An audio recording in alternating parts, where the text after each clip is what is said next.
Somos Otros Entregables Podcast, los arquitectas que difundimos lo raro, lo diferente y lo invisible del quehacer arquitectónico. Cuestiona con nosotras las prácticas tradicionales de la arquitectura y ampliamos la perspectiva más allá de planos y maquetas. Sé parte de la conversación en Otros Entregables Podcast.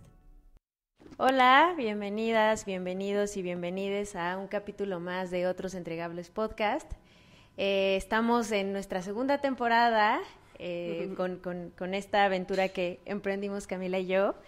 Estamos muy felices de hoy tener a un invitado que por primera vez tenemos un invitado chileno, así que estamos muy contentas.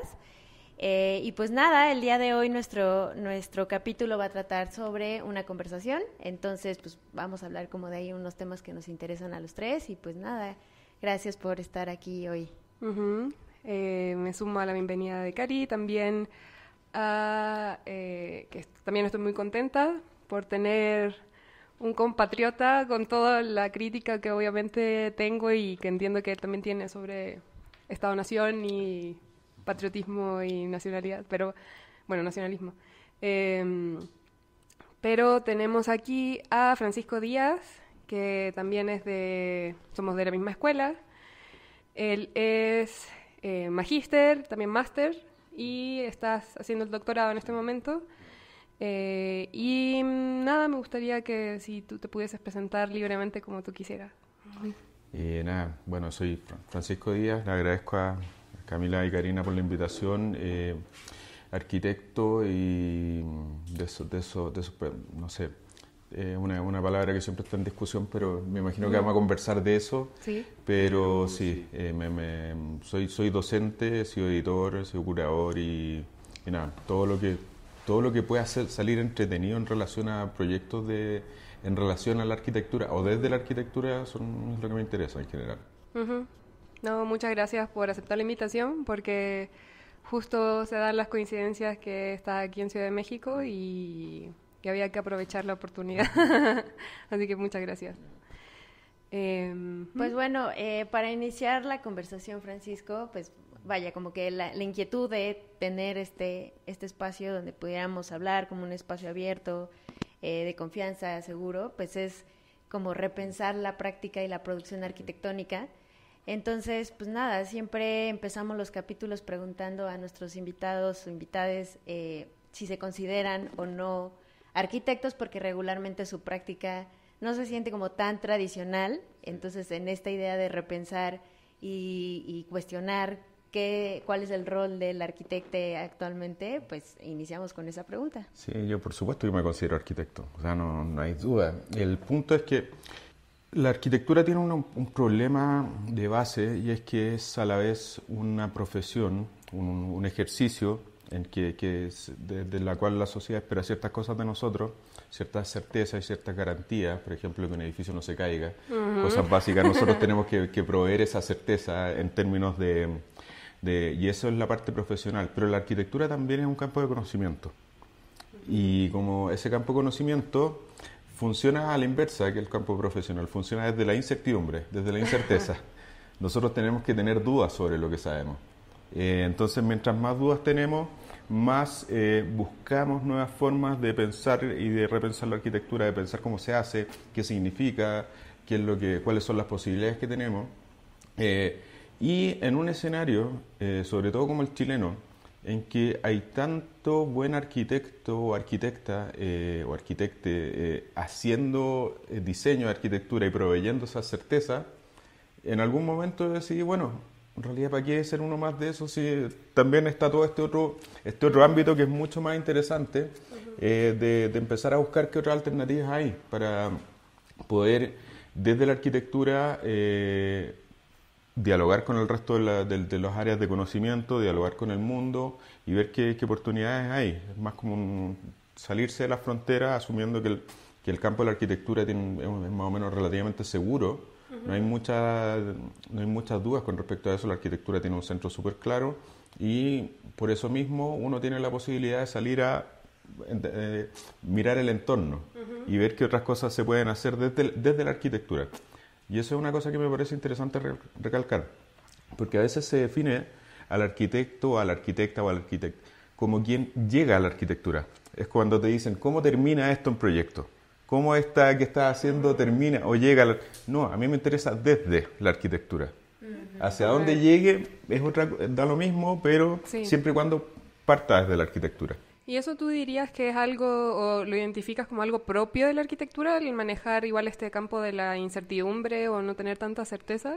Son pocos los casos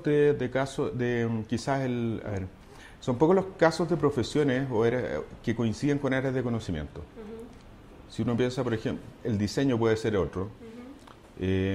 La medicina en algunos casos, que la investigación en medicina tiene mucha prueba y error, pero la operación tiene que ser concreta y sensata y el doctor no se puede equivocar cuando está operando. Entonces tienen esa doble condición, pero si uno piensa en la ingeniería, claro, la ingeniería tiene que proveer certeza también, siempre la investigación va más allá. Pero el resto de los campos que son humanistas o mucho más científicos duros, o viven experimentando o viven dando certezas, pero estos campos raros en los que tenemos que, por un lado, profesionalmente entregar certezas, pero intelectualmente generar dudas, son muy pocos. Creo que cuando estábamos hablando Camila y yo que te íbamos a tener como invitado y pensando en cómo dirigir o cómo estructurar un poco este capítulo, pensamos mucho como en la investigación, ¿no? Como por la trayectoria que tienes y los posgrados que has tomado. Y de repente nos cuestionábamos, ¿no? De decir, bueno, pero es que o sea, es un tema delicado tocar el tema de la investigación en la arquitectura, porque de repente se podía sentir que es un poco más subjetiva o no tan metodológica en algunos casos con respecto a las otras otras ciencias, ¿no? O sea, como lo mencionas, o sea, hay un método científico que se tiene que seguir como para avalar ciertas cosas en medicina, en sociología y hay metodologías.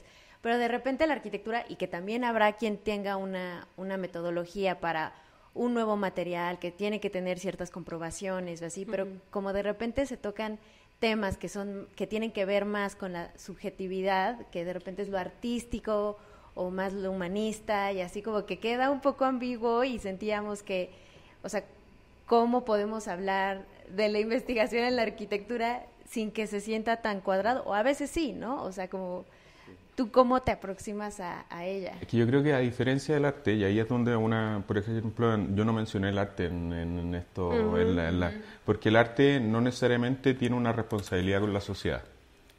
Sí, sí.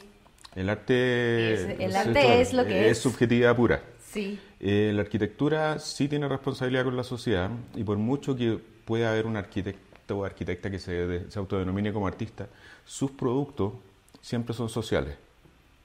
Siempre y tú tienes que convencer, por ejemplo, desde que hace un edificio a un grupo de constructores que hagan las cosas de una cierta manera, por algo tienes que generar documentos que sean entendibles por ellos y todo eso. Desde la arquitectura siempre estamos pensando socialmente, no hacemos las cosas para nosotros. Siempre hay un cliente, a menos que nos construyamos la casa nosotros, pero incluso en ese caso tenemos que ser capaces de convencer a los constructores y a los maestros. Pero a menos que sea alguien que diseña, construye todo tú para pero ti, esos son casos son casos muy limitados. Y en ese sentido, tanto la profesión como la investigación tiene un carácter social. Y desde el momento en que tiene un carácter social, tú tienes que ser capaz de explicarle a los demás lo que quieres hacer o lo que estás haciendo. Y en ese sentido, la subjetividad, en mi opinión, no tiene cabida. Tú puedes partir desde una posición subjetiva, pero en la medida que empiezas el proyecto, sea cual sea un proyecto de investigación, sea una exposición, un libro, un edificio, siempre tienes que ser capaz de transmitir tu idea y de convencer a los demás. Entonces, en ese momento ya la subjetividad pasa a un aspecto social. Es que creo que es muy común el hablar de subjetividad en arquitectura, ¿no? O sea, creo que es parte incluso muchas veces en la docencia, algo que se toca incluso por parte de los estudiantes, es decir, es que la arquitectura es muy subjetiva porque todo depende del profe, del gusto del profe, pero entiendo el punto de que no es subjetividad se, es otro concepto. Lo que no hay, es que yo creo que es distinto esa noción de subjetividad, lo que no hay son juicios de valor compartido. que es distinto a la subjetividad. Sí, o como un acuerdo. Claro, que nosotros tengamos un consenso que digamos, mira, esto, este listado de cosas son lo que supone una buena arquitectura. Como para todos es distinto, todos tienen, es como las posiciones políticas. A ti una cierta decisión te puede parecer bien o mal en función de tu postura política. Entonces, acá es similar. Como no existe, como son juicios de valor, esos juicios de valor, no hay un mapa de cómo navegar dentro de esos juicios de valor, terminan pareciendo subjetivos, pero en realidad el problema no es la subjetividad. El problema es la falta de un consenso sobre esos juicios de valor. Porque la subjetividad es otra cosa. O sea, la subjetividad es la exacerbación del yo en negación al resto de la sociedad. En ese sentido, o sea, del momento que tú le presentas a algún profesor, tienes que convencerlo incluso. Entonces ahí tú tienes que, bueno, sí, entender, leer el mapa de valores que tiene esa persona y ahí tú dices, ya, mira, si le destaco este punto de mi proyecto, de mi idea, lo voy a convencer y quizás no le cuento la película completa, pero sí le voy a contar lo que a él o a ella le interesa y así se va armando. Entonces, no creo que sea un problema de subjetividad.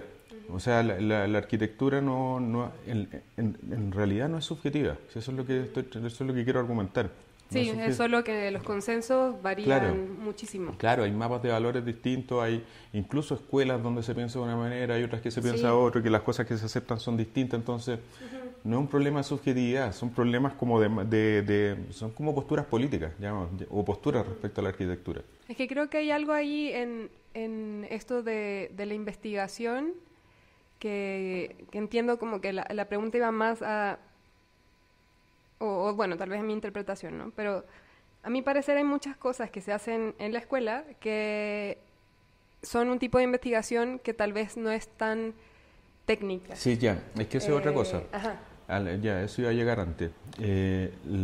Cuando tú haces cualquier producto social y la investigación también tiene un fin social, o sea, la investigación, por ejemplo, una buena investigación va a terminar publicada. El acto de publicar es un acto social, sociabilizar los resultados de una investigación o de un escrito, lo que sea. En ese momento, tú cuando sociabilizas, por ejemplo, todas las investigaciones serias, tienes que declarar su metodología. Tú tienes que declarar unos objetivos, unas preguntas, una metodología, y entonces tú dices, bueno, quiero hacer esto con los objetivos, tienes una cierta cantidad de preguntas, y la metodología dice, las voy a responder de cierta manera, de esta manera. Y esa metodología se tiene que declarar. Y esa metodología, al declararse, tiene que ser posible que otra persona la tome y la replique, y ver si llega a los mismos resultados. Entonces, en ese momento la subjetividad se acaba. La misma noción de metodología que tú puedes tener, tú dices, ya, mira, voy a investigar cómo se comportan los edificios.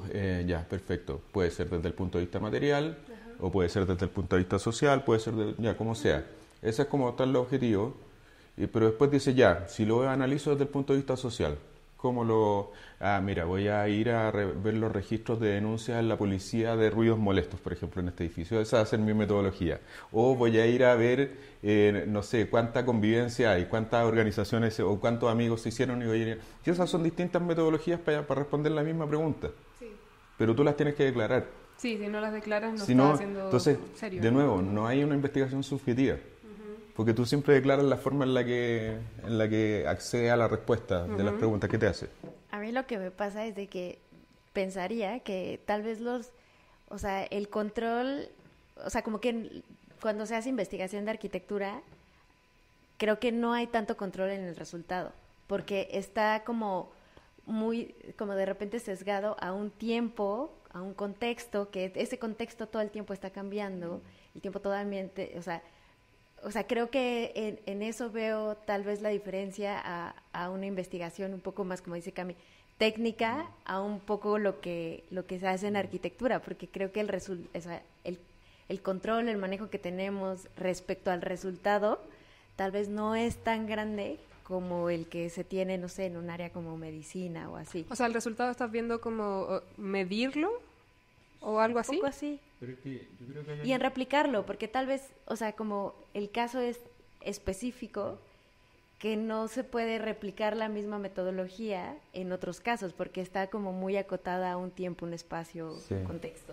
Pero claro, teóricamente tú podrías replicarlo en el mismo caso y ver si es para verificar los resultados. No es para replicar la metodología necesariamente. Es solamente para saber si la persona que hizo esa investigación mintió o no mintió en los resultados. Es como... Ahora, hay una cosa que es claro, si tú haces una investigación sobre los materiales, por ejemplo, el comportamiento del hormigón de este departamento, tú vas y ya, claro, tomas unas muestras, le aplicas presión y todas esas cosas y hasta que llega a un resultado. En medicina no es muy distinto, tú analizas, por ejemplo, te sacas una muestra de sangre, tomas una muestra siempre, y la sacas y la analizas en otro lugar, y eso te da unos resultados certeros. En el caso de las ciencias sociales, y ahí también la arquitectura es parte ciencia dura y ciencia social, las ciencias sociales, esos resultados cambian. ¿Pero por qué cambian? Por una cosa muy linda, y es que finalmente los seres humanos tenemos el derecho a cambiar de opinión.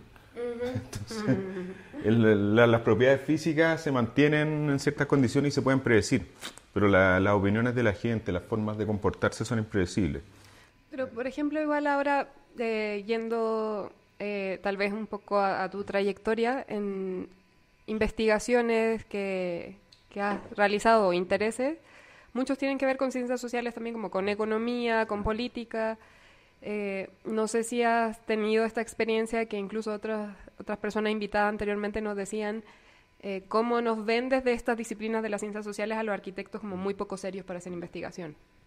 Que yo creo que sí, efectivamente existe ese prejuicio, porque los arquitectos, bueno, no nos vendemos muy bien, o sea, es como, hay que decirlo, o sea, pero al margen de eso, yo creo que cuando tú empiezas a conversar con gente de otra área y se dan cuenta que tú eres serio o que tú trabajas de manera seria, les cambia la opinión. Entonces, cuando saben, por ejemplo, que tú llegas y dices, mira, en realidad estoy estudiando esto, ya, pero eso. Y vas a seguir argumentando, ya, no, pero tú estás hablando en serio. Porque saben que ya te has preparado, has leído todo lo que hay que leer antes de llegar a... Y hay que hacer bien el trabajo, básicamente. Investigar también supone ponerse... A ver, la investigación, una de las cosas más desafiantes que tiene es que la investigación no puede repetir conocimiento que ya existe. Uno investiga para reducir la ignorancia que tenemos. Hay algo que no sabemos y tenemos que investigar para saber cómo... y por ende la investigación siempre es de frontera, está al borde de lo que se sabe y al borde de lo que no se sabe. Pero el punto es que para poder, uno no llega y se pone en el borde de un campo de conocimiento de la nada. Para llegar ahí te tienes que conocer todo lo previo. Sí, para saber dónde para está poder, el borde. claro, para poder salir con toda esa espalda recién a moverte hacia afuera. Entonces, para mí eso es una investigación seria. Lo otro, lo que muchos colegas entienden por investigación en realidad es una exploración o una prueba y error, pero es como... Pero no es una investigación propiamente tal. Yo no la llamaría investigación ni la financiaría como investigación. Sí, o sea, al menos aquí en México también tenemos un fondo de la cultura y las artes que también, o sea, como... fondean o más bien pueden llegar a financiar proyectos de investigación de arquitectura, pero que regularmente se sienten más de repente conceptuales, ¿no? O sea, como que creo que yo las llamaría, algunas, ¿no? Porque hay unas que sí son de arquitectura como muy serias respecto a urbanismo o materialidades o estructuras, o sea, como un método un poco más técnico, como decía Cami, pero hay otras que se sienten más exploraciones, como tú mencionas, pero que no dejan de ser importantes, o sea, como que yo no las, ¿sabes? O sea, como que cubren otro espacio, o sea, llenan otro espacio que necesitaba ser llenado. Pero es que, por ejemplo, esa lógica más artística de la investigación es básicamente el proceso de cualquier artista y el proceso de cualquier proyecto y es un proceso de desarrollo de un objeto o de una... Yo no sé si eso lo llamaría investigación, es simplemente un proceso para llegar a algo, pero no parte de un desconocimiento social, insisto. O sea, se puede, no la estoy invalidando, solamente estoy diciendo que no debería llamarse investigación, que deberíamos inventarle un nombre nuevo a eso. Y no pasaría lo mismo respecto al concepto de arquitectura, o sea, diciendo, a ver, si nos vamos como a que estamos siendo muy tajantes, ¿no? Con el concepto de si no sigue cierto método de cierta manera técnico / científico, entonces no es investigación, lo mismo pasaría con la arquitectura, o sea, si no materializas un edificio, no eres arquitecto. No creo que sea tan así, porque primero, la investigación no es un campo de conocimiento. La investigación es un medio para llegar a algo. Ya, Sí. ya, ya. O sea, tú tienes varias, mira, quiero llegar de A a B. ¿Cómo puedo llegar de A a B? Con un proceso de proyecto, por ejemplo, o puedo llegar de A a B con un proceso de investigación, porque B es un desconocido. B, en el caso de un proceso de proyecto, es un encargo. Por ejemplo, llega tu cliente y te pide un edificio. Tú no haces una investigación para hacer un edificio. Tú simplemente vas y haces un proceso de proyecto. Si B es cómo hago un edificio que resista ciertas cosas, ahí quizás ya es una investigación. Y ahí hay una ignorancia. Entonces es un medio para, tal como el proyecto es un medio para. Entonces, la arquitectura es un campo de conocimiento, como, no sé, la sociología, la historia, la ingeniería. No tiene por qué tener una definición, es un área, es un campo. Es que creo que eso de verlo como campo de conocimiento, creo que ayuda mucho a quitar, o sea, muchas, incluso de las conversaciones que hemos tenido con otras personas, están en torno a lo que es o no es la arquitectura. Y en realmente creo que en ningún caso lo habíamos tomado desde el punto de vista del campo de conocimiento. Siempre lo veíamos como la práctica, incluso oficio, y que oficio, o sea, ahora que escuché esa conversación, es que no me acuerdo bien qué era, pero era algo de la Universidad de San Sebastián que organizaban y era, que tenía que ver con agenda. Y ahí, cuando hablas de esta investigación de patología, Sí. creo que hablaban Sí. como de cómo incluso hoy podemos osar a hablar de oficio, cuando es algo absolutamente Claro. tecnologizado Claro. y globalizado. O sea, la manera de hacer el oficio incluso ya es diferente. Es que eso, claro, bueno, en el caso de ese libro y del capítulo al que hacía referencia en ese libro, que era Neofobia, si no me equivoco, que creo que el primero de los 7 capítulos, si mal no recuerdo, que ya ese libro es del 2019, entonces, bueno. Es sobre, claro, cómo la arquitectura trata de asegurarse ante el miedo a todo esto desconocido, porque a ver, ante el miedo a lo desconocido hay básicamente dos posturas o dos rangos. Uno es salir a enfrentarlo, a ver qué es y resolver eso, o la otra es encerrarse Sí. y esperar que no te toque. Entonces, gran parte una gran parte de la profesión, sobre todo, no de la academia ni del campo de conocimiento, se encierra y dice, bueno, yo me voy a dedicar al oficio porque eso es lo más seguro que tengo ante la incertidumbre. Pero ese oficio se hace en un mundo en que ya no permite ese oficio como se hacía antes. Ajá. Porque en realidad estás trabajando con computadores, estás trabajando con... Inteligencia artificial. Claro, en un mundo global. Seguramente tus clientes no te pagan en cheque ni en billetes, sino que te transfieren online y son de no sé Incluso con dónde. Y hace, criptomonedas, claro, ¿no? y O hace... sea, Entonces, claro, pensar en oficio con ese entorno es como medio anacrónico. Sí. Eso... Sí. sí, no sé si tal vez, como, no sé, quieras contar un poco más sobre... O sea, tú has realizado como una serie también de investigaciones y también algunas exploraciones, que si le ponemos sí, ese sí. nombre, que van por un lado de entender vínculos entre arquitectura como profesión, en este caso, y Estado, economía, bueno, movimientos o posturas políticas. También otras que tienen que ver con la disciplina y la postura de la arquitectura, o sea, del arquitecto, la figura del arquitecto y de la profesión del arquitecto. No sé si hay, bueno, con la domesticidad también, pero dentro de estas discusiones en torno a posturas políticas, no sé si, o sea, en algún momento cuando estábamos planteando el capítulo nos cuestionábamos sobre cómo uno llega a desarrollar esos intereses si en el momento de que estás formándote en la carrera tal vez no hay tanta exploración sobre esos temas. ¿Cómo fue el proceso de ir especializándote o encontrando esos intereses o tener una postura ante ellos? Yo diría que es todo lo contrario a la especialización. Es primero el proceso de desespecializar, de desgeneralizar, y sobre todo tiene que ver con, precisamente porque en la escuela tú tienes, no sé, uno en la universidad, en la formación de arquitectura, después todo depende del lugar donde estudias, entre 5 y 8 años, más o menos, 5 y 7 años, 8. Expuesto a que te bombardeen con una cierta cantidad de conocimiento, influencias, testeo en proyectos y cosas así. Pero luego sale, y en realidad lo que nos pasa a todos los que salimos, a todos cuando salimos de la universidad, que es primero el día siguiente nos damos cuenta que somos cesantes. Y después empezamos a sentir que no sabemos nada. Y en vez de sentirse inútil y de decir, oye, pero esta escuela que no me enseñó nada que me sirva, uno puede tomar esa ignorancia de manera proactiva y decir, bueno, ahora tengo la posibilidad de ir aprendiendo más por mi cuenta, porque se supone que ya me entregaron las herramientas para poder aprender solo. Entonces, toda esa...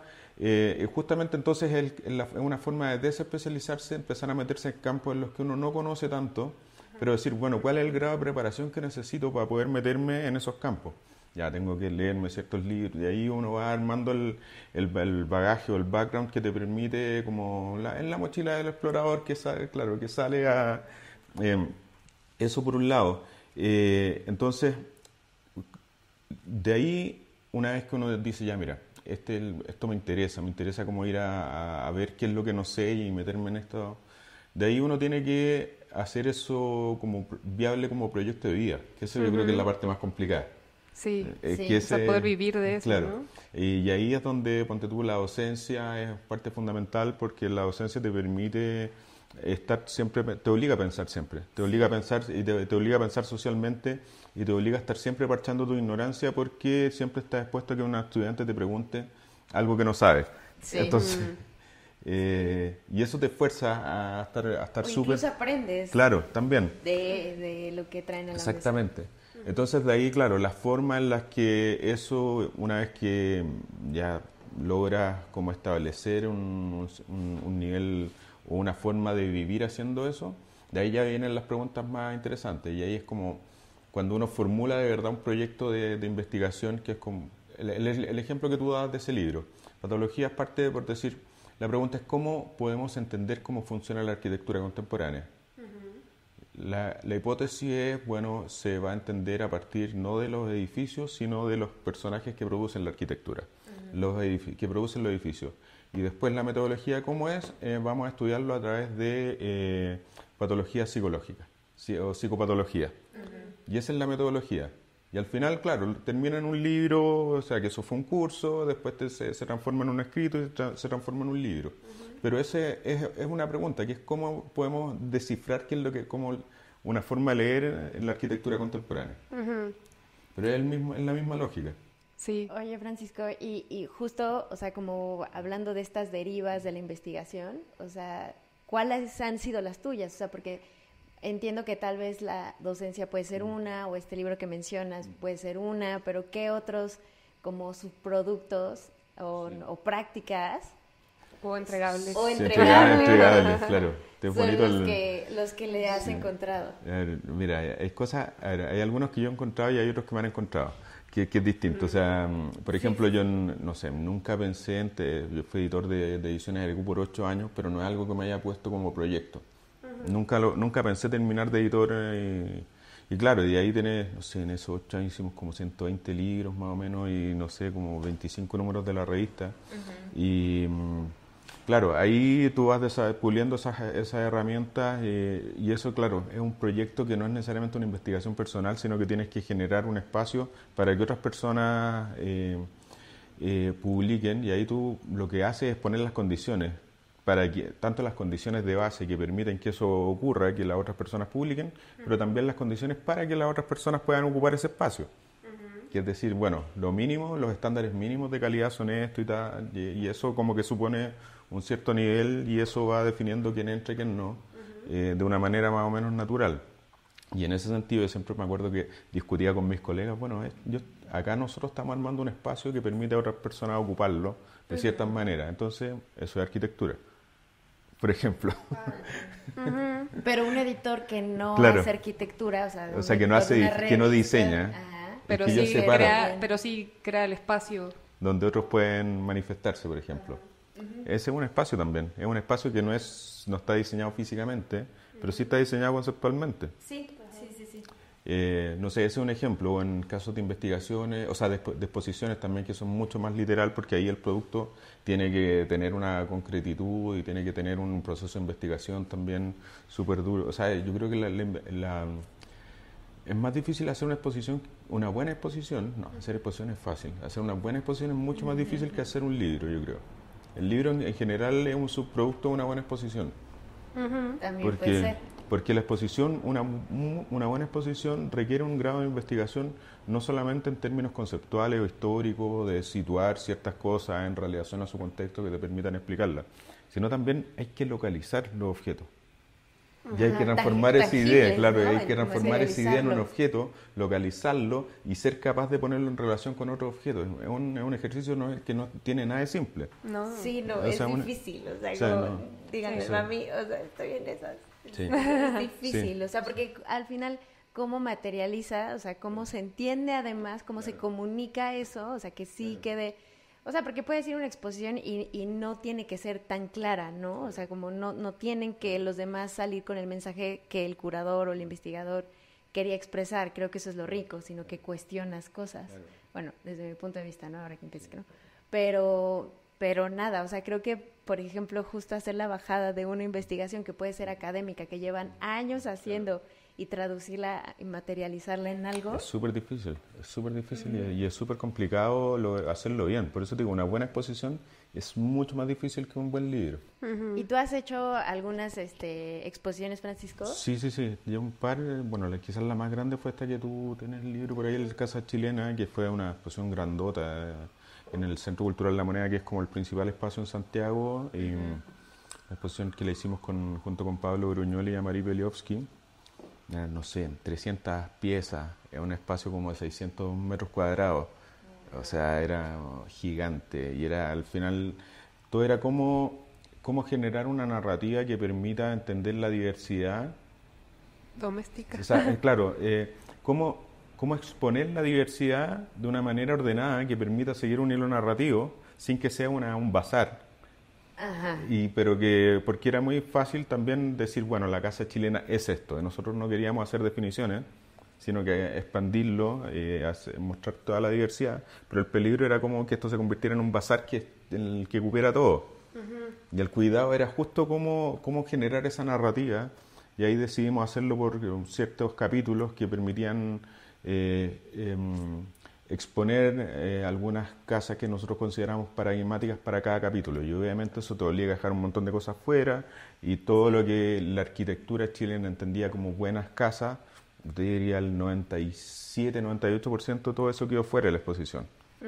Porque sí, o sea, por lo que entiendo también nace de esta cosa que a mí me pasó un poco saliendo de Chile y viendo lo que se conoce de arquitectura chilena, y son las casas de playa, de la montaña, estas casas como paradigmáticas, como de hablar siempre de la relación con el paisaje, que la arquitectura chilena como que abunda paisaje, y esas son las casas que normalmente se tienen la idea de casa chilena o vivienda social aravena, ¿no? Pero por lo que entiendo, esto igual nace o tiene la intención de quitarse un poco esa idea de casa chilena. O sea, nosotros pensábamos, bueno, este es un centro cultural que está justo debajo del Palacio de Gobierno de Chile. Y es, una exposición en el Centro Cultural La Moneda la visitan 300.000 personas. O sea, esa es la escala que tiene esto.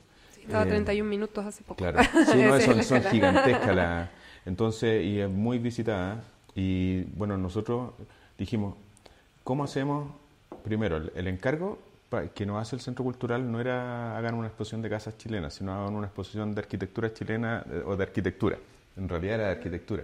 Ay, Y era como enorme. O sea, entonces sí, fue puede ser ya, cualquier primero, cosa. ¿cómo lo vamos bajando esto? Sí. Ya, la primera discusión fue, bueno, a ver, busquemos los lugares en los que, si este centro cultural tiene 300.000 personas que visitan el centro cultural, o sea, hacer una exposición que la va a ver muchísima gente, ¿cómo hacemos una exposición que conecte a la arquitectura con esos visitantes que no necesariamente son arquitectos, ni saben de arquitectura? Entonces ya esa fue la primera como condición que nos pusimos.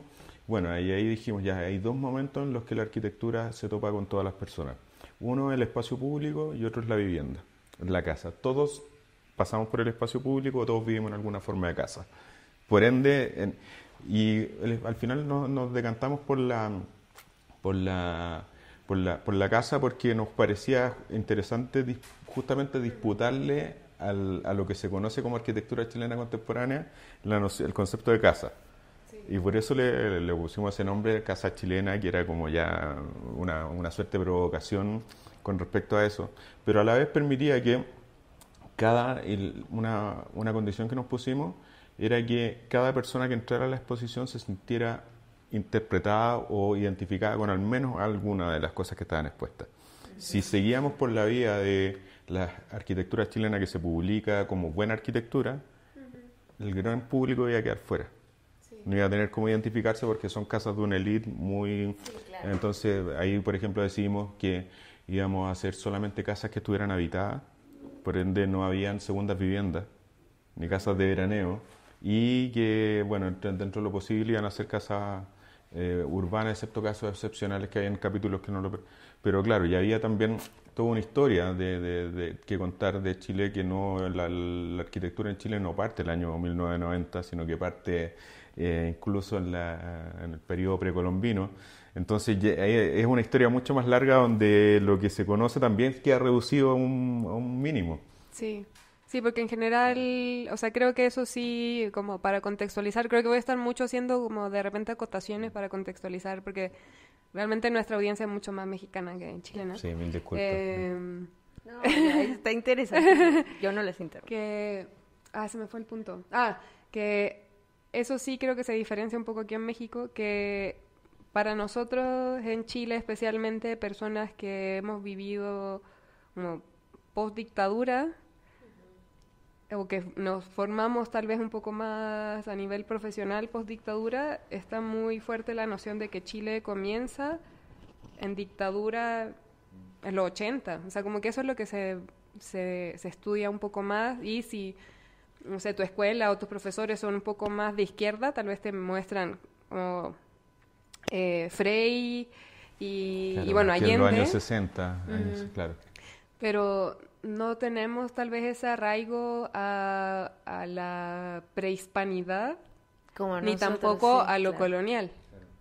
Entonces creo que por eso también lo que se conoce de Chile en general es, bueno, aquí en México y especialmente en contextos académicos ligados a la UNAM, se conoce a Allende muy fuerte, y también como actualmente el gobierno actual de México también tiene un vínculo muy fuerte con la figura de Allende. Pero fuera de eso, como que no se conoce tanto de Chile. Entonces, también era interesante, supongo, sacarse esa idea de lo que es la casa chilena. Sí, pero es interesante como esa memoria que tienen, ¿no? O sea, como... Pero es que es interesante porque la memoria en Chile, o sea, algo que se cuestiona mucho, como que es un país sin memoria. Sí, o sea, justo por eso Ajá. me parece interesante, porque como lo que dices, o sea, nosotros en arquitectura mexicana, pues realmente, o sea, como lo que se viene a la mente de muchas personas es como lo monumental que tiene que ver con la prehistoria, y justo también como hacer más grande el colonialismo, como dice Cami, o sea, como de alguna manera, no digo que esté bien ni que esté mal, pero así es, ¿no? O sea, un poco. Entonces, como de repente, y pasa mucho cuando platicamos Cami y yo, o sea, y en otros capítulos que creo que con Alex también medio lo mencionabas. Sí, de la dictadura, sí. Ajá, a mí la verdad me parece muy interesante esa concepción como más contemporánea, por ponerle una etiqueta. Quizás para agregar un poco de más sazón o más pimienta, más profundidad, lo que decía, más profundidad de sabores me refiero, no que sea liviano el comentario, sino como... en Chile la historia se lee como una secuencia de cosas, una secuencia política de cosas, como acá se pueden entender, por ejemplo, los sexenios presidenciales, cosas así. Sí. Pero no se entienden como traslapes, como cosas que pasan en paralelo, sí, es muy lineal, es siempre una cosa detrás de la otra. No existe esa historia compleja que continúa de un momento a otro. Y esa es una de las cosas que hemos estado tratando de discutir en el último tiempo en hartos aspectos, o sea, porque nos parece que ahí hay un vacío de conocimiento bien fuerte, en esa noción de historia secuencial. Cuando hay cosas que continúan y que son bastante evidentes, que hay como traslapos entre periodos. Sí. Igual, si vamos tal vez a esto que estabas mencionando hace algún momento, de cómo tal vez los intereses luego de salir de la carrera es como no es lo contrario, especializarse, pero sí hay ciertos intereses. O sea, ¿cómo fuiste localizando? Porque entiendo que hay bastante de estas investigaciones también ligadas a dictadura y a la injerencia o la agencia que tuvo el Estado dictatorial neoliberal en las políticas también de vivienda. O sea, por ejemplo, esta investigación de San Borja también guarda mucho relación con cómo hay ciertos proyectos que venían desde la UP y cómo se transforman luego cuando llega Pinochet. ¿Cómo aparecen esos intereses? Mira, a ver, cuando estaba estudiando, había algo que no me llenaba no de la arquitectura como campo de conocimiento, igual me encantaban, por ejemplo, los cursos teóricos, pero había algo que yo sentía que no me lo estaban enseñando bien, sentía que era muy banal la manera en la que se enseñaba y me acuerdo que empecé a hacer una suerte de carrera paralela que era posible en ese momento en sociología. Y ahí, cuando yo iba feliz a las clases de sociología, el campo era horrible, quedaba lejos, era todo. Sí. Pero yo iba feliz a esas clases, me encantaba porque sentía que ahí eran clases universitarias de verdad y que aprendía mucho. Y a partir de esas clases empecé a hacer conexiones entre cosas que me contaban, que aprendí ahí, y las cosas que yo estaba viendo en arquitectura. Y ahí dije, oye, pero bueno, estos vínculos, ¿cómo no se hacen? Como está ahí, es bastante obvio que no puede ser que el sistema político o un sistema económico o ciertas definiciones o determinaciones culturales no impacten a la manera en que se hace la arquitectura, como si la arquitectura estuviera aislada. Y ahí fue cuando empecé a decir, mira, en realidad la zona de ignorancia sobre la que me interesó operar en ese momento y que todavía me interesa operar en términos de historia es la ignorancia respecto a los vínculos entre la arquitectura y otras áreas. Y ahí aparece la política, aparece la historia, aparece la economía, aparece la cultura.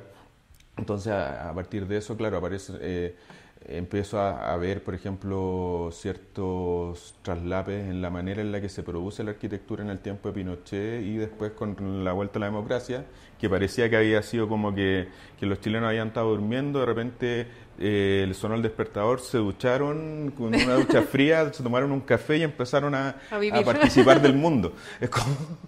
Y en realidad había muchas cosas que ya venían de antes, que procesos que continuaron, otros que entonces no fue un quiebre tan más allá del quiebre político, que sí fue súper importante para todos nosotros los que vivimos el proceso, pero había ciertas dinámicas incluso patrones culturales que continuaban.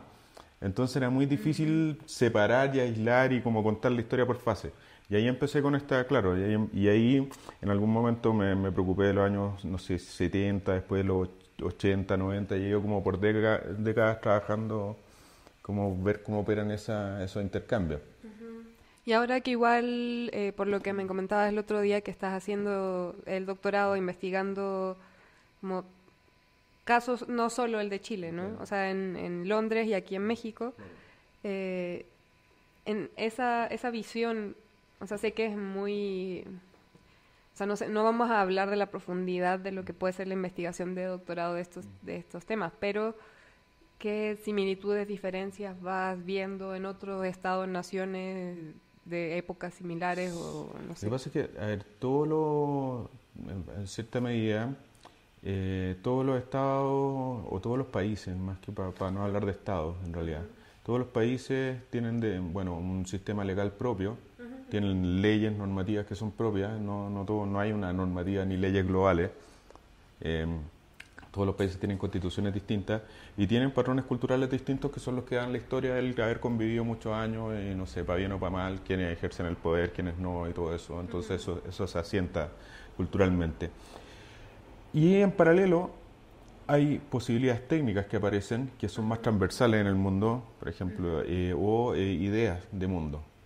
Entonces yo estoy estudiando cómo el estado del bienestar, como la idea, y la noción del Estado agente en la construcción de la ciudad impactó en realidades tan distintas como, no sé, Inglaterra, que es un país con monarquía, por ejemplo, y con México, que en ese momento ya estaba con la lógica de la dictadura perfecta del PRI, y Chile, que era un país mucho más pobre, con otro, y los tres tratando de generar un estado del bienestar con estructuras súper distintas de estado.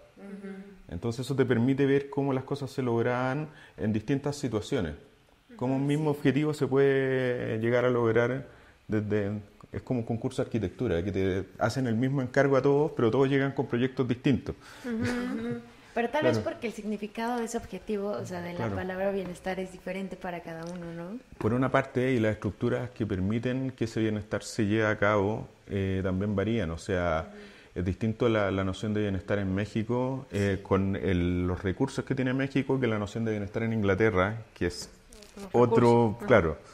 ¿Te fijas? Entonces, solo por dar un Chile ejemplo. una escala Claro, así claro, mucho mucho pequeña, más, ¿no? claro. O sea, Chile era un país sumamente pobre en ese momento. O sea, México era muy rico al lado de Chile. O sea, no... Eso está muy interesante, Francisco. Y, o sea, también como un tema que quería abordar, porque por lo que nos estás contando respecto a tu trayectoria, creo que justo recapitulando la investigación, ha sido un camino que te ha ayudado a de repente tocar otras áreas, otros entregables, por ponerle un nombre. Pero yo también lo que te quería preguntar, porque creo que sobre todo este punto lo veo más en lo que hiciste con la revista RQ y de repente también en las partes de exposiciones que también has hecho, como el rol del curador, ¿no? O sea, ¿qué onda como con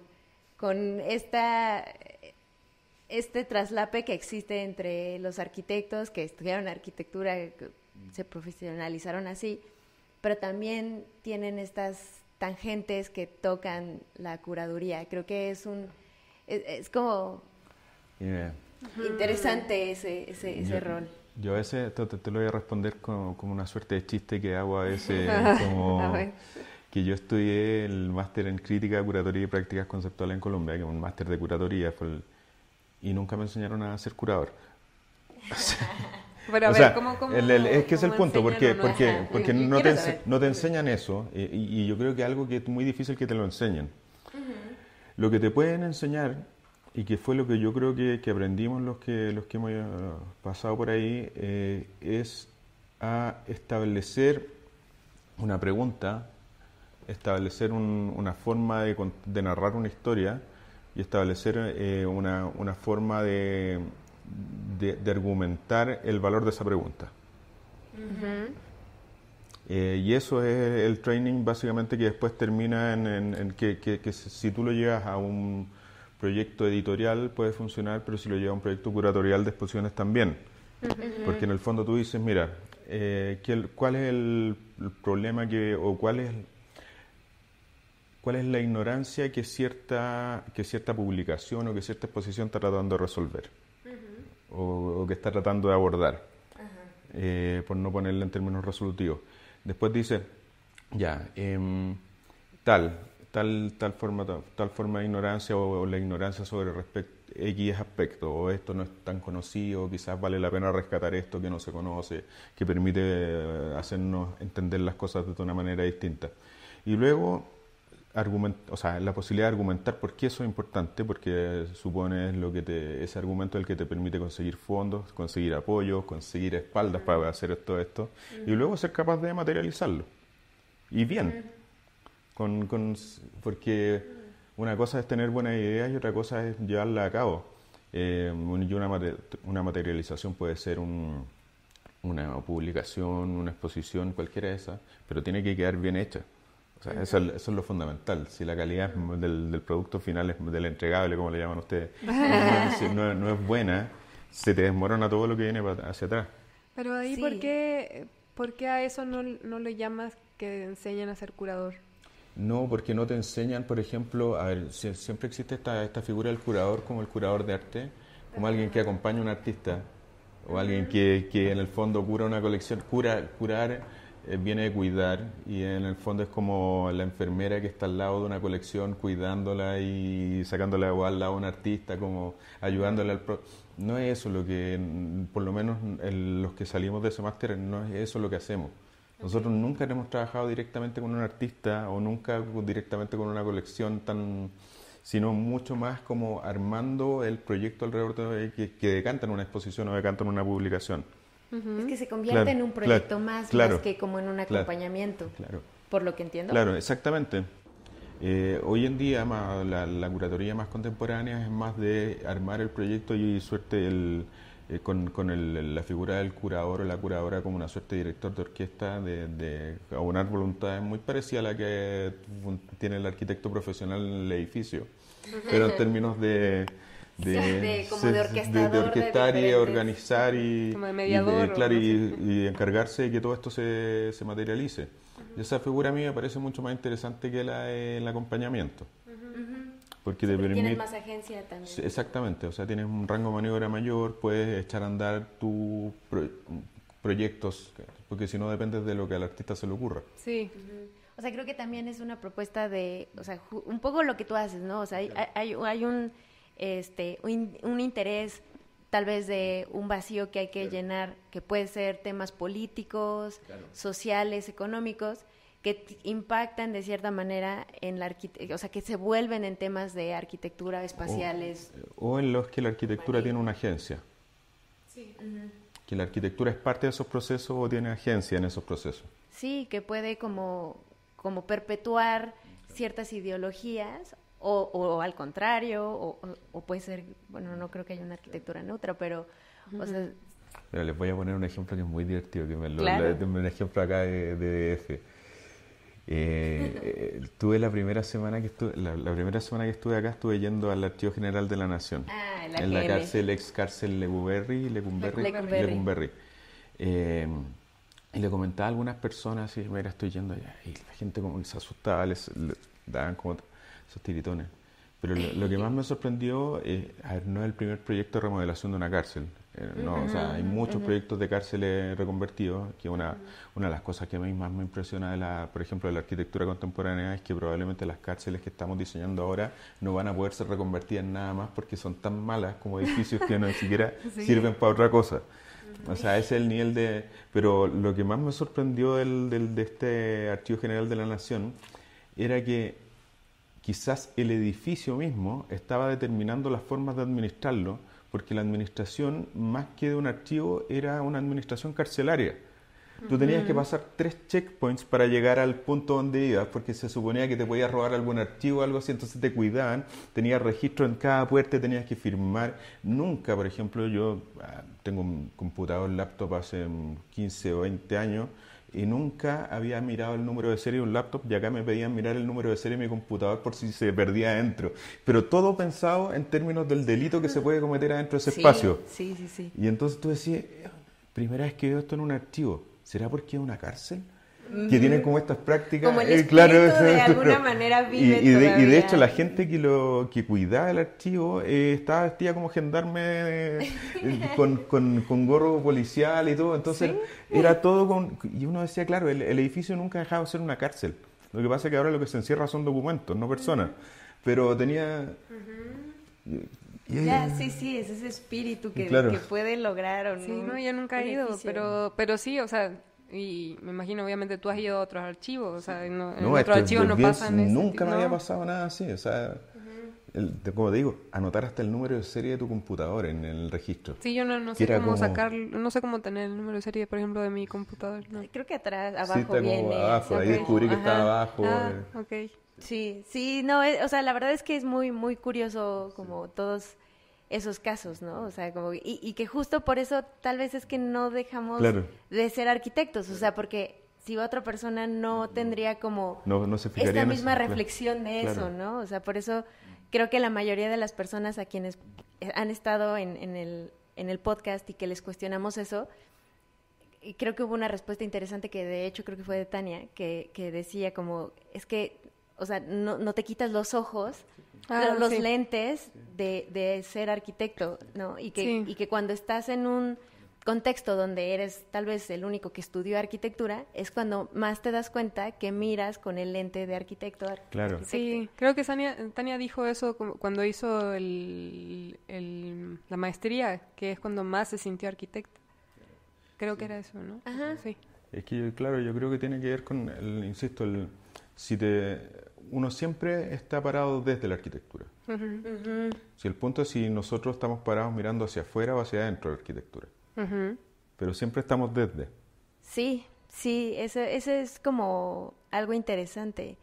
O sea, y que también, digo, sería interesante luego, o sea, yo he conocido casos de personas que estudiaron arquitectura y también estudiaron otra carrera que es igual de pesada, bueno, más pesada, medicina. Puedes ver bajo los dos lentes, porque ambas licenciaturas son sumamente pesadas y diferentes. Podrías ver a partir de cualquiera de los dos, ¿no? O una retroalimenta a la otra. Hay otro punto que es bien interesante y es que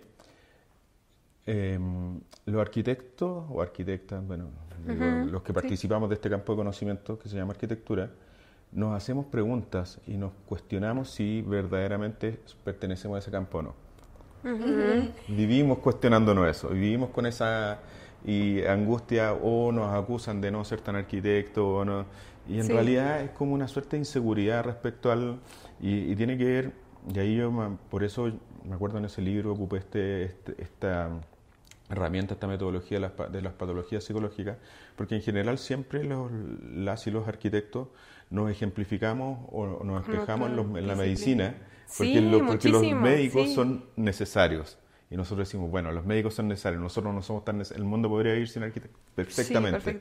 Sí, y siempre decimos, ya, pero los médicos, ¿cómo somos tan necesarios como los...? Y es una discusión que está en todas las escuelas, en todos lados, y es como parte constitutiva de la misma noción de ser arquitecto, es preguntarse para qué sirve el arquitecto. Sí. Yo creo que eso es como lo más divertido de todo el punto. Para el fin de temporada la primera temporada hicimos un conversatorio y curiosamente fueron como algunas personas que no habían estudiado arquitectura. Entonces nos hicieron una reflexión que a mí se me hizo interesantísima, que nos decían, o sea, como tal vez el problema de los arquitectos, porque nos dijeron, ¿no? O sea, como que mucha de la narrativa que tienen es como que hacemos esta cosa separatista de los arquitectos así, y el resto del mundo. Y el resto del mundo. Y los que son y los que no son. Pero, y decían, ¿no? O sea, como probablemente es porque ven como la arquitectura en singular. O sea, como si solamente hubiera una cosa. Pero ¿por qué no son las arquitecturas en plural? Porque al final de cuentas la reflexión que hacía esta chica es que hay una diversidad no hay una sola manera de llegar a ese nombre. O sea, son como las... Y me pareció muy interesante eso, porque creo que pensar como la arquitectura en singular hace justo que estemos cuestionando el llegar a hacer eso. Pero es que, claro, pero yo por eso quizás prefiero entenderlo como un campo, y en términos territoriales. Es como el campo se puede expandir o se puede achicar. Sí. Puedes negociar, tiene unos bordes, tiene un centro. Y es abierto. Claro, y dentro de ese campo pueden convivir todas las formas posibles de trabajar o de pensar esto. Y uno, así como, no sé, tú nunca vas a dejar de ser mexicano, tú nunca vas a dejar de ser chilena, como que es como una identidad, o sea, la arquitectura en ese sentido es como una identidad para todos los que salimos desde ese campo. ¿Qué hacemos con esa identidad? Es otra cosa, y me da un poco lo mismo. Ojalá que seamos lo más diversos posible. Pero esa identidad para mí no está en juego. Sí, eso es una buena analogía, ¿no? O sea, como siempre también como nací en México, claro. O sea, por más que yo esté viviendo en otro país, claro. siempre va a estar eso, claro. Voy a mirar desde ahí. Exactamente. Es lo mismo. Sí, creo que lo de campo de conocimiento, o sea, no sé si probablemente sí lo vi en algún lugar, me lo enseñaron en la escuela, no sé, pero no lo tenía como tan así como interiorizado. Y ayuda mucho a ver, incluso veo como el podcast como desde otro lado, o la idea de otros entregables también desde otro lado. Pero, o sea, creo que retomando lo que decías de tal vez como este vínculo que siempre hacemos con la medicina, con términos como científicos, es interesante porque sí es transversal. O sea, yo pensé que era algo tal vez más de Chile, que siempre buscamos como utilizar herramientas de otras disciplinas. Claro. Pero siempre, o sea, aquí también, no sé, el de hablar de todo como en términos biológicos, de células, de virus, de partes del cuerpo, que el esqueleto, que la piel, la fachada, no sé, las membranas. No lo había visto tan así como ese vínculo con la medicina y verlo como por la utilidad que tiene la medicina, porque sí la arquitectura es esta cosa que que también nos cuestionamos mucho, que lo tocabas también en esa exposición que vi de patología, porque no he leído el libro, de cómo somos finalmente parte del problema, porque nosotros lo que hacemos es como generar, o sea, perpetuar la acumulación de riquezas a través de darle un valor económico a un objeto a partir de nuestra intervención de diseño. O al suelo. O al suelo, sí, por la plusvalía, ¿no? Que aquí no sé si se dice término plusvalía, ¿sí? Sí, sí. Ok. Y como muchos también buscamos tal vez como... Expiar. Sí, la culpa de ser parte del problema, porque incluso uno de los capítulos que van a salir también en esta temporada es cómo hay personas que deciden derechamente salirse de la arquitectura, decir yo no quiero ser parte de este problema, porque precisamente lo ven como algo muy nocivo, muy dañino, el seguir siendo parte de este grupo de personas. No sé si ahí verlo como campo de conocimiento nos ayuda a salirse del problema para no irlo a lo profesional. Es que yo creo que, a ver, de nuevo, pensemos como un campo, como un territorio, en que la arquitectura, imaginémonos que es un país.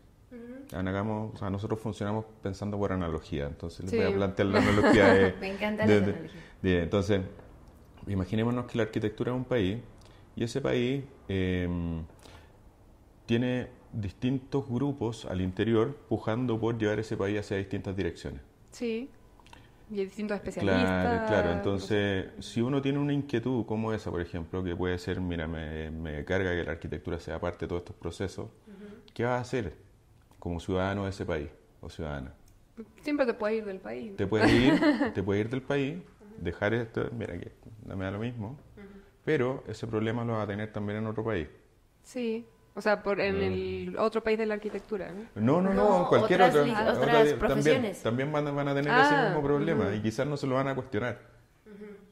Entonces, a mí por eso mismo me parece más interesante estar adentro y establecer la protesta desde dentro. No salirse de enfocarlo. Claro, es plantear las alternativas desde dentro. Pero también, o sea, como, no sé, llevando la discusión aquí, porque tampoco es que tenga como la respuesta clara, y no sé si hay respuesta,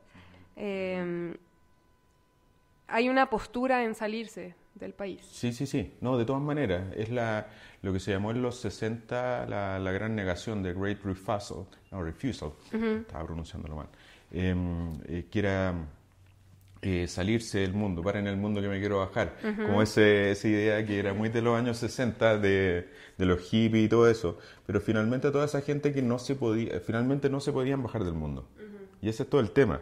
Y finalmente terminaban generando las mismas dinámicas de poder al interior de esas comunidades de las que se querían escapar. Entonces, pensemos que la posibilidad de una fuera no existe. Y vivimos en un planeta que es esférico, por lo tanto no hay uno para donde salte cada donde mismo, por la gravedad. Entonces, bueno, por algo hay súper ricos que están tratando de salirse del planeta yendo afuera porque saben que... Mientras que, bueno, para los que nos quedamos acá, las personas más normales, no nos queda otra que pelearla aquí. Sí. O sea, sí, no, entiendo totalmente, o sea, como esta última analogía de salirnos de nuestro planeta, al final de cuentas vamos a ir a Marte y vamos a hacer lo mismo, o sea, replicar las mismas maneras, o sea, y que ya sabemos que no funcionan, ¿no? O sea, como invadir un lugar y está, o sea, como no, y ahora vamos a otro planeta y vamos a tratar de hacer lo mismo, o sea, como... ¿Cuándo se acaba? Yo por eso creo que es más... O sea, en realidad, entendiendo el valor que tiene esa negación, y no creas que es una pregunta que no me hice en algún momento de la vida. Todos pasamos por esa crisis. Claro, yo creo que, claro, al final uno se da cuenta que lo más... la única manera de no mentirse a uno mismo es peleando con las herramientas que uno maneja mejor. Y tratando pero una pelea no una pelea, digamos, elegante, no necesariamente una pelea como como de combo, no una pelea de argumento y de ideas, no tan claro. contestataria, claro. ¿no? Francisco, yo como poniendo un punto y aparte en este ejercicio, porque nada, como que pienso, has tenido invertiste gran parte de de tu vida siendo parte de ARQ y no me gustaría como pasar de largo en eso, ¿no? O sea, como estás sentado aquí y como que creo que es una experiencia que puede ser interesante porque, pues nada, aquí en México pues hay o sea, como que no, bueno, hay revistas, como más emergentes, hay una revista que ya lleva como mucho tiempo aquí, pero creo que sí siento una diferencia con respecto a ARQ, o sea, como en cuestión en contenidos, ¿no? Entonces, como que creo que pues me gustaría un poco que nos compartieras sobre tu experiencia ahí. Es que es difícil, preferiría una pregunta más precisa porque 8 años, o sea, es como... Sí, no, o sea, ¿cómo hacerle para subsistir en un mundo donde en revistas de arquitectura pues vende mucho esto de pues las casas lujosas que tienen el piso tal, que se va a anunciar y que al principio de la revista viene compra tal piso, ¿cómo sobrevives? O sea, se vuelve de repente hasta una resistencia, ¿no? Mira, hay es un punto súper interesante. Si como arquitectas o arquitectos miramos hacia allá, por ejemplo, casas lujosas, todo eso, estamos dejando de mirar un ámbito que diría que es como el 270 grados, si miramos como hacia adelante en 90 y 270 grados que no estamos perdiendo. Entonces, la pregunta era, bueno, ¿qué es lo que no estamos mirando desde la arquitectura? ¿Qué es lo que no estamos mirando y qué cosas interesantes pueden haber dentro de eso que no estamos mirando? ¿Cómo establecer un punto, más que una diferenciación de mercado, digamos, era cómo establecer un punto de vista distinto, desde donde mirar, desde la arquitectura de nuevo, pero hacia otro tipo de cosas o hacia otro tipo de problemas, con la base en que nuestros principales lectores no iban a ser los profesionales que trabajan en oficina, sino que iban a ser los estudiantes y los académicos. Okay. Sí, o sea, es que nos cambias concentramos de audiencia, que también son parte del mundo de la arquitectura, pero es otra audiencia. Sí. Y eso nos permitió darnos cuenta, o sea, que empezamos a llegar a estudiantes que jamás habían comprado una revista porque bajamos los precios, una serie de estrategias más que permitían llegar a esa audiencia que no era la que solamente se podía conformar con ver páginas web porque era lo único que podía pagar. Sí. Y eso te permite generar otro nicho de mercado y de discusión que no compite con el otro, simplemente opera en paralelo. Entonces creo que esa fue la principal definición que tomamos y hubo que argumentarla. O sea, como te decían antes, a uno se hace la pregunta, bueno, ¿qué es lo que nos estamos mirando como desde las publicaciones? Y ahí, bueno, hay que argumentar esas decisiones para poder tener los respaldos institucionales que te permitan llevar a cabo ese proyecto editorial. Sí, en ese momento, o sea, yo, si no recuerdo mal, o sea, ¿cuándo empezaste? ¿El 2015? 2015. Sí, creo que yo estaba en la escuela en ese momento y sí se vio un cambio, porque yo no había comprado ninguna revista. O sea, yo las únicas revistas que tenía fueron las que me entregaron cuando entré, porque te regalaban unas revistas cuando uno entraba. Pero luego cuando ya empezaron a salir estas como portada de un color, con los apellidos de las personas como al centro, de los autores y autoras, me acuerdo que ahí yo me compré una revista siendo estudiante, porque sí ya no era tan caro, o era otro, bueno, y también porque me interesaban, creo que las cosas que estaban escribiendo, porque antes tal vez estaba un poco más centrada en proyectos, Claro. y ahí ya incluso estaba la posibilidad de que tú, si tenías un ensayo de algún curso, tal vez lo podías enviar y ver si te publicaba la RQ. Entonces era como que sí se vio ese cambio, no lo sabía así como de primera fuente, que estaba un poco más dirigido tal vez a estudiantes, pero creo que sí se notó en la escuela ese cambio. Y aquí yo no sé si hay revistas, o sea, me imagino que, no sé, las universitarias tal vez están un poco más centradas en ese público, pero las universitarias acá están más centradas en los docentes que en los estudiantes. Sí, creo que sí. Y en dar salida a investigaciones de docentes y cosas así. docentes, sí, O, pero o no. las otras editoriales como en oficinas. O sea, no sé, las oficinas donde yo trabajo están suscritos a la... O sea, no sé si vamos a decir un nombre, pero bueno, están Sí. suscritos a Arquine, entonces le llega su revista Arquine. Pero las oficinas. No sé si tanto los estudiantes conocen o están suscritos a Arquine, por ejemplo. O sea, gran parte de su público, yo pensaría que sí. O sea, ¿Estudiantes? pues, por ejemplo, o sea, no sé si per se Arquine, o sea, como revista, pero de repente pues pensé en Mextrópoli, que su audiencia Bueno, es sí. más. Aunque también es caro, o sea, para estudiantes, ¿no? Pero la mayoría son estudiantes. Chu. No Bueno. sé si respondí tu pregunta. Sí, no, y es interesante porque al final de cuentas son como estas plataformas que tratan de cuestionar, ¿no? Justo lo que no se está viendo y que nace un poco de... O sea, y eso, hay un punto de vista que, a ver, esa herramienta o esa manera de pensar las cosas siempre va a ser productiva, porque siempre que uno está mirando hacia algo, está dejando mirar otra cosa. Sí. Entonces siempre te puedes cuestionar qué es lo que no estoy mirando a ti mismo. ¿Qué es lo que estoy pasando por alto? ¿Cuál es mi punto ciego dentro de lo que estoy...? Y siempre eso te va a obligar a como repensar las cosas. Entonces una muy buena manera, esa manera de esa suerte de metodología para descubrir problemáticas o descubrir, siempre va a ser productiva porque siempre va a haber algo que no están mirando. Y eso es bien entretenido. Sí, Es como una... Y que creo que por eso tal vez no se siente, como dices, competencia, porque tú estás dando algo a una audiencia en específico y ustedes a otra y así, ¿no? Así Claro. va. No, nunca fue competencia, nunca he visto a Arquine como, o sea, en el tiempo que yo era editor nunca lo sentí como, los percibí como competencia y por lo mismo tenemos una muy buena relación con la gente que trabaja ahí, o sea, no... Sí, porque son sí, diferentes, claro. en cada uno en su tipología, por así decirlo. O sea, y si tú crees profundamente en la diversidad, no vas a estar compitiendo porque te parece bien que Exacto. exista algo distinto.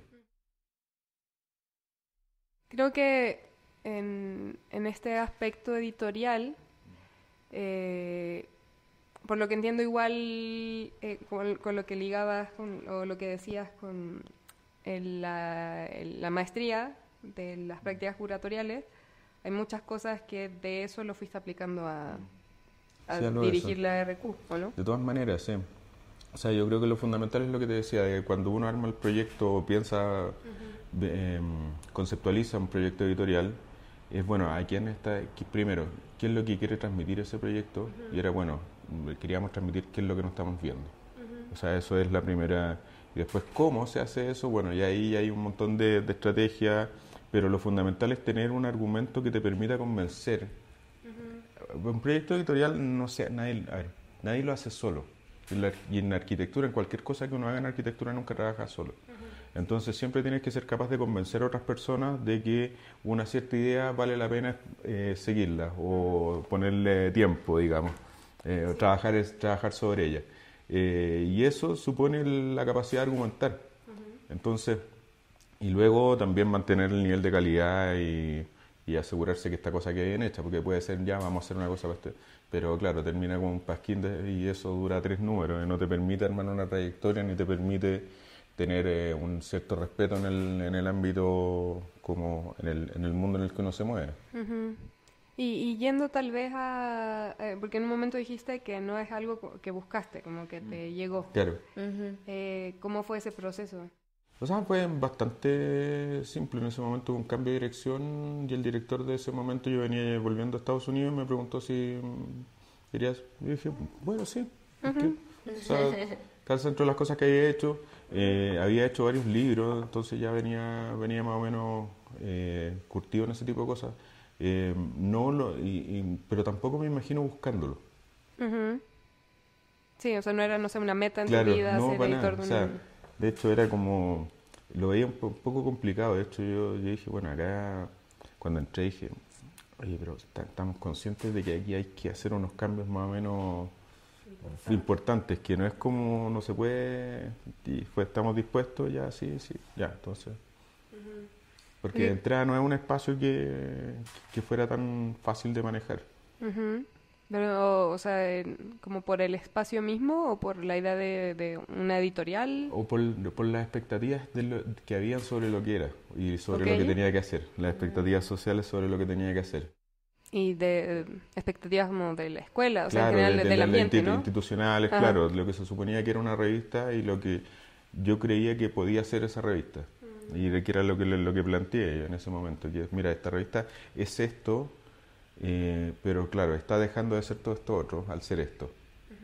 Y si nosotros empezamos, quizás mirando para allá hacia este otro sector puede tener este otro efecto, pero eso implica dejar de ser lo que era. Ujú. ¿Y para cuándo se traen la RQ para acá en México? Más en forma, Camila, por yo ya favor. estoy fuera, así que... Sí, no, o sea, Tarea de sería como Camila. el Sí. sueño. Sí, sí. Pero, o sea, yo también pensando en eso o sea, no quiero como necesariamente ser autorreferente, pero sí creo que hay algo de la propia experiencia que puede abrirse y hablar a otras personas que pueden estar escuchando. Algo que a mí me ha pasado ahora último, yendo como a esto de profundizar intereses y yendo hacia algo en específico, es que veo que hay muchas personas, no sé, profesores, exprofesores, que tienen muy claro como su área de trabajo, o como que trabajan, yo solo me dedico, o sea, soy especialista en investigar arquitectura moderna en Latinoamérica. O soy especialista en estudiar edificios coloniales o lo que sea. Y sí pareciera que hablando de la especialización, como que pareciera que todo te trata de llevar a una especialización, a mí me genera cierto conflicto el sentir que no me estoy especializando en nada y parece que hago muchas cosas, mucho de todo. Pero veo en tu historia que sí has estado en cosas bastante diversas, o sea, hay algunos ejes, pero sí hay cierta diversidad en eso y tal vez no se deben escapar de la especialización. No sé si es algo así a propósito No, o fue mira, pasando. quizás fue a ver, yo creo que hay cosas que se van adquiriendo, o maneras de actuar o maneras de pararse ante el mundo que se adquieren con horas de vuelo nomás. O sea, no hay caso que no las puedes anticipar, y tienes que cometer ciertos errores o pasar por ciertas cosas para darte cuenta como... ¿por qué lo digo? Porque en algún momento yo también me gustaba hacer de todo distinto, incluso diseño, o sea, también. Pero tenía... finalmente mi tiempo estaba muy repartido entre distintas cosas. Estaba todo el rato cambiando de switch de un lado a otro, de docencia a diseño, a curatoría, cosas así. Y me acuerdo que cuando sale esta posibilidad de hacerse cargo de la editorial de RQ, y dije, ok, pero por primera vez en la vida voy a dedicarme a hacer solo una cosa, para hacerla bien. Que no supone especializarse, sino simplemente dedicarle todo el tiempo. Y creo que ese fue el cambio como de switch, de decir, ya, otras cosas que quiero hacer quizás las postergo para más adelante. Por ejemplo, el caso de la investigación y cosas así que había dejado de lado, porque tenía que centrarme con toda la cabeza a llevar adelante ese proyecto. Y claro, para mí lo que sí tenía súper claro era que no iba a estar toda la vida ahí, que yo en algún momento me iba a querer salir de ahí, que fue lo que hice. Pero porque tenía estos otros intereses también de hacer otras cosas. Entonces eso no supone especializarse, sino supone como ir como por etapas o momentos de la vida. Y eso te permite hacer distintas cosas, pero sin dejar de hacerlas bien. Porque a mí lo que me pasaba al comienzo era que hacía muchas cosas, pero no terminaba de hacer nada bien. O nada 100% bien.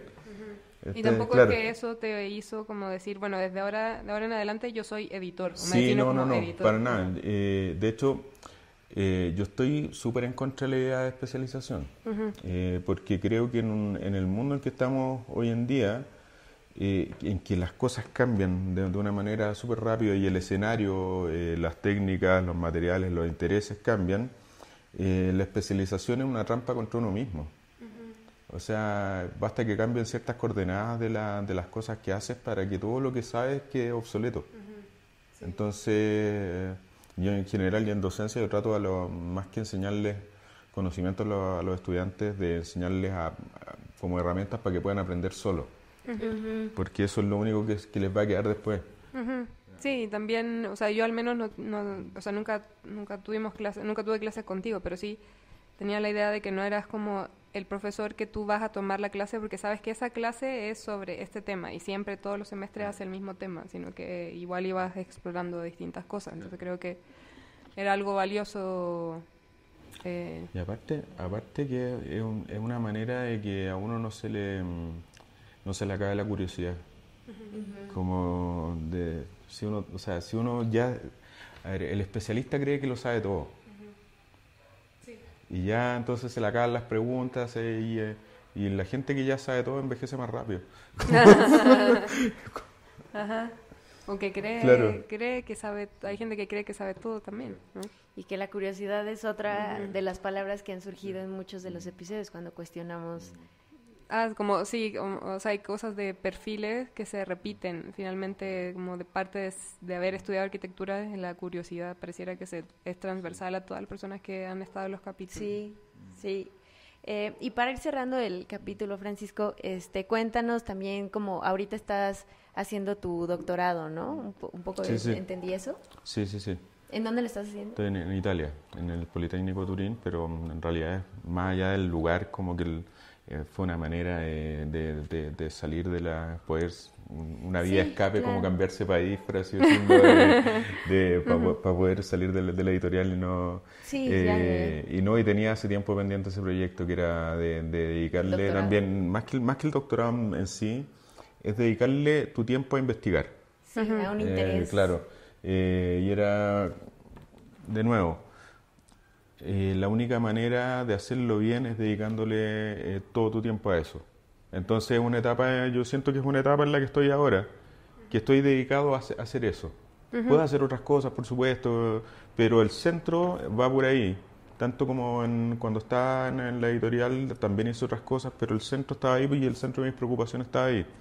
Yo creo que el hacer muchas cosas, hacer cosas en paralelo es donde nos transformamos en estos charlatanes que imposible que hagan todo bien. O sea, si uno quiere hacer las cosas bien, tiene que dedicarles tiempo. Y quizás en el caso de las vías, como nosotros no nos podemos traslapar con nosotros mismos, ni nos podemos multiplicar, la única manera es hacerlas de forma secuencial en vez de en paralelo. O sea, Y creo que hay algo igual o sea, viendo lo de la especialización o de evitar la especialización, que hay muchas personas también que deciden estudiar un doctorado para especializarse en un tema. Tampoco digo que esté mal, pero en este caso se nota que, o sea, no es que busques ser especialista en agencia del país, en la política de vivienda, sino que es un tema que en este momento te interesa, pero después tal vez te interesa otra cosa, ¿no? Perfectamente, claro. O sea, pero sí mientras lo haga, lo quiero hacer bien. Que eso es lo fundamental, creo. O sea, no quiero hacer más cosas a medias. Que ya me pasó cuando era más joven. Y no lo quiero. O sea, creo que eso te digo, esas son de las cosas que uno aprende con horas de vuelo. Sí, no. Creo que estamos en esa etapa de yo me siento en esa etapa. Yo también, yo me siento traslapada. O sí, sea, como dije, yo estoy ahí.